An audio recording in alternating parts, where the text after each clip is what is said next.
Welcome to Alan Colmes Versus, where we get to discuss some of the more controversial things that have been said in the recent news cycle on both traditional and digital media. It's the epitome of what we like to call fair and balanced. Joining me today is, via Skype, by the way, Milwaukee County Sheriff David Clarke. Welcome, Sheriff. Thanks for being with us today.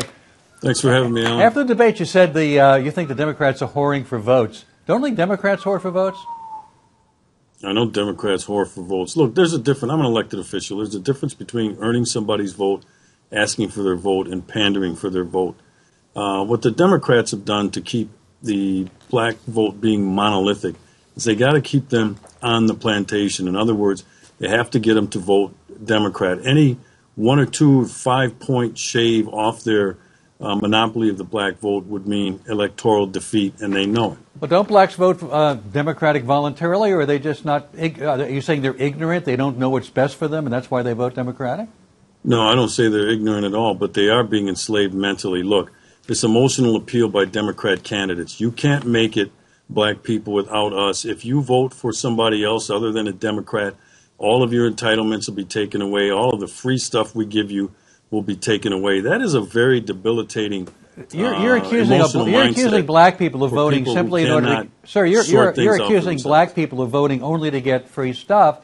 You could say that Republicans give free stuff to the top 1%, to corporations, tax breaks for the rich. But to say that black people just vote to get free stuff, it's kind of insulting, isn't it? Well, no, here's the thing. It isn't just free stuff. It's this boogeyman of racism, okay? The constant Republicans are racist. Joe Biden's, if you vote for Republicans, they'll have you all back in chains. So it isn't just free stuff.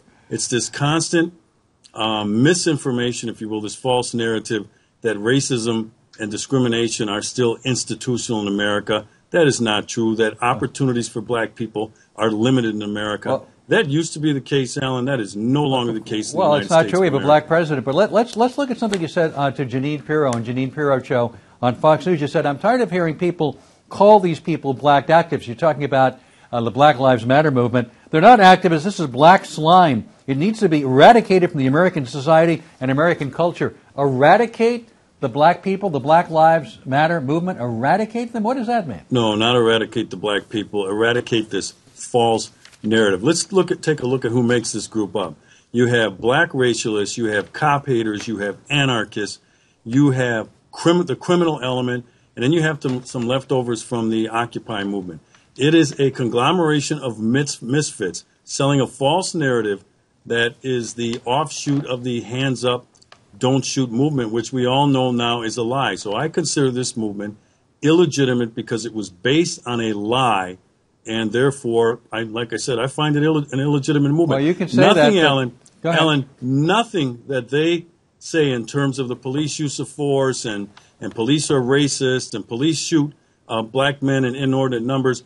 There is no data or research. Matter of fact, there's a new Harvard study out that just came out last week. There's FBI data that shows... None of these claims have proven to be true. There is FBI data that shows the number of young black men who lose their lives far exceed proportionally to the population black lives that are lost to the police. But you said I know what it's going to take, something perhaps like another Lexington or Concord type of incident. That was a Revolutionary War. What did you mean by that? We did another revolution in this country in order to straighten things out? Well, first of all, let me go back to something you said about the FBI statistics. What you have to include is the involvement of black males in criminal activity. And once you enter that in as a control factor, then all of a sudden the disparity goes away. What I talked about with Lexington and Concord, I'm talking about this whole political movement in Washington. Washington doesn't work anymore. Washington works for a few people inside the Beltway, but they no longer listen to the American people. But when you say another Lexington Concord type moment, aren't you talking about, I mean, that was a fight, that was a war, that was violence. Yes, what I did was I went back to the Declaration of Independence, and I read that document every year. The same list of grievances from the authors of the Declaration of Independence, they run parallel to what we're seeing today. What did it take to get King George's attention? A revolution. What is it going to take to get Washington's attention? Probably another revolution. So is that what you want? You want another physical conflict like the one you alluded to? What I want is a country that's based on the Constitution, that follows the Constitution, that has limited government in people's lives. I want a or a country that focuses on freedom and liberty. Those are the things that I want. Well, if that's what you want and you think it takes a Lexington Concord moment to get there, that means you would like another physical conflict, right? Physical, metaphorical, you decide. Well, a Lexington Concord moment would mean, and as you just brought up another analogy, physical war. That's war, correct? Keep in mind, Alan, because I'm not running away from this. Keep in mind that at that time of Lexington and Concord, people were sounding like you just as well. Well, a war? What are you talking about? Well, that sounds crazy. That sounds bizarre. But that's what it took to get people's attention. What I want is I want this country back. What I mean by that is one that follows the Constitution, where we, the people, are in charge, not a small group of bureaucrats in Washington, D.C. Well, we are in charge, I think all of us collectively. But look, I do appreciate, Sheriff, you're talking to us here today. I really appreciate your Alan. time.